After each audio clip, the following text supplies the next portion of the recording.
कि निर्धनता जो है वह आदमी की मानसिकता में ज़्यादा बसती है और भौतिकता में उसका उतना प्रभाव नहीं होता।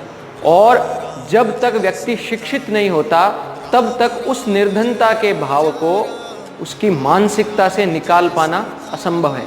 अतः शिक्षा उस परिस्थिति में एक अंधेरे कुएं में दिए के समान है और शिक्षा से ही हम गरीबी और निर्धनता जैसी बड़ी जो समस्याएं हैं उन्हें हम जीत सकते हैं।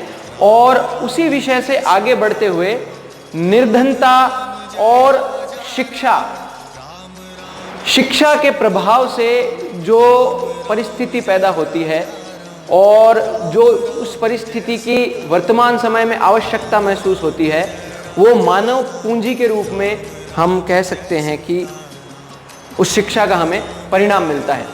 अगर यह देखा जाए कि मानव पूंजी क्या है, तो विद्यार्थी मित्रों, मानव पूंजी का अर्थ शिक्षा के माध्यम से अपने ऊर्जा के आयामों को जगाकर समाज में सकारात्मक रूप से काम कर रहे उन युवाओं से है, चाहे उनका किसी भी जाति से संबंध हो, किसी भी लिंग से संबंध हो, लेकिन मानव पूंजी असली अर्थ में वे शिक्षित लोग हैं जो अपने सकारात्मक दृष्टिकोण से और अपनी दिशा ज्ञान की कुशलता से समाज में सकारात्मक परिवर्तन लाने का मादा रखते हैं। यानी वे मनुष्य जो पराक्रमी हैं, जो अपनी कुशलता के माध्यम से समाज में एक सकारात्मक परिवर्तन करने में सक्षम हैं, उन व्यक्तियों को सरल अर्थ में मानव पूंजी कहा जा सकता है। अगर विस्तृत अर्थ में इसे देखें तो मानव पूंजी जो है वो शिक्षा, स्वास्थ्य, प्रशिक्षण और प्रबंध सूचना। सबसे पहले जो मैंने आपको शिक्षा का बताया कि दो व्यक्तियों के काम करने का तरीका अलग अलग हो सकता है। क्यों? कि एक व्यक्ति शिक्षित है और एक व्यक्ति अशिक्षित है। तो अगर शिक्षित व्यक्ति अशिक्षित व्यक्ति की तुलना में अपने जीवन पर्यंत ज्यादा काम कर सकता है और उस काम को ज्यादा कुशलता से कर सकता है, तो शिक्षा को हम कह सकते हैं कि यह एक अच्छी मानव पूंजी का सोर्स है, स्तोत्र है, जहां से हम आशा रख सकते हैं कि शिक्षा के चैनल से जो भी व्यक्ति होके गुजरा है वह आने वाले समय में मानव पूंजी शब्द को अपने स्वभाव में सार्थक कर सकता है। इसका अगला जो बिंदु है वह है उस व्यक्ति विशेष का स्वस्थ होना। भारत में निर्धनता के साथ साथ एक जो निर्धनता की बहन जिसे कहा जाता है वह है बीमारी, और स्वास्थ्य सुविधाओं के अभाव ने इस आग में घी का काम किया। लेकिन जैसे जैसे समय परिवर्तित हो रहा है और जैसे जैसे जो जनता है वो जागरूक हो रही है, वह जागरूकता केवल शिक्षा के प्रति न रहते हुए उनके स्वास्थ्य पर भी ध्यान देती है, जहां व्यक्ति को यह पता हो कि इस न्यूनतम स्वास्थ्य स्तर पर मैं अपने जीवन को सामान्य रूप से जी सकता हूं।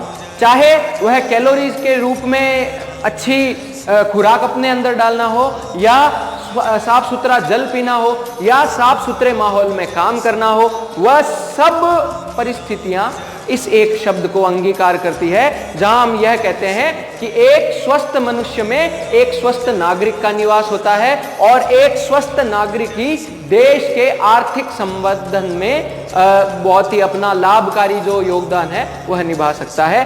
तो शिक्षा के साथ साथ स्वास्थ्य सुविधाएं जो व्यक्ति को निपुणता से काम करने में सक्षम बनाती है। और अगला जो बिंदु मानव पूंजी का आता है वो है प्रशिक्षण। मित्रों, प्रशिक्षण मनुष्य के जीवन में वही स्थान रखता है जो कि एक मशीन के जीवन में उसकी रिपेयरिंग या उसकी सर्विसिंग रखती है। यानी आपके पास अगर कोई भी मशीन है और एक समय के बाद आपको उसे चलाने में अगर समस्या हो रही है, तो इसका मतलब उस मशीन को सर्विसिंग की आवश्यकता है। और उसी तरह मनुष्य को प्रामाणिक बनाने में, मनुष्य को अपनी ऊर्जा के उच्चतम आयाम तक ले जाने में उसको मिला प्रशिक्षण, बहुत गहराई तक यह अपना विशेष स्थान रखता है। और प्रशिक्षण भी कैसा? प्रशिक्षण उस कार्य का जिस कार्य को करने के लिए उसे निपुण बनाया जाना है। यानी एक इंजीनियर को इंजीनियरिंग का प्रशिक्षण मिलना चाहिए, तो एक डॉक्टर को जो है MBBS का प्रशिक्षण मिलना चाहिए, वहीं एक व्यापार के बिजनेस मैनेजमेंट के स्टूडेंट को MBA जैसा प्रशिक्षण मिलना चाहिए। तो प्रशिक्षण वह पार्ट है जिसके बीच में से निकलकर एक जो व्यक्ति है वह शिक्षित होकर और प्रशिक्षित होकर निकलता है और समाज में सकारात्मक परिवर्तन करता है। इसके बाद जो एक लंबी प्रक्रिया चलती है वो चलती है प्रबंधन की और सूचना की। यानी एक शिक्षित व्यक्ति को जब प्रशिक्षण अच्छा मिल जाए, एक शिक्षित व्यक्ति को जब अच्छा प्रशिक्षण मिले और उसकी स्वास्थ्य सुविधाएं भी उसके अनुसार उपलब्ध हो, तो हम यह आशा कर सकते हैं कि वह मनुष्य अब अपने जीवन में एक अच्छे प्रबंधन व सूचना के आदान प्रदान के साथ जिएगा। हम यह देखते हैं कि किसी भी बैंक में हम जाते हैं तो बैंक में काम किस प्रकार होता है? बैंक में जो काम होता है उसका 80% हिस्सा सूचनाओं का आदान प्रदान होता है। यानी सही समय पर सही सूचना को सही स्थान पर पहुंचाना। इसका सामान्य उदाहरण अगर हम देखें तो कभी भी बैंक में हम अगर पासबुक लेके जाते हैं तो पासबुक को एक मशीन में डालने के बाद और कुछ बटन्स को दबाने के बाद हम देखते हैं कि वह पासबुक हमें कुछ सूचना देती है। यानी जो पासबुक हम लेके गए थे उस पासबुक में और उस मशीन से अंदर निकली हुई जो पासबुक है, यानी जो मशीन जो पासबुक उस मशीन के अंदर जाके बाहर आ गई है, उस पासबुक में यह अंतर होता है कि उसमें कुछ एक सूचना का डेटा होता है।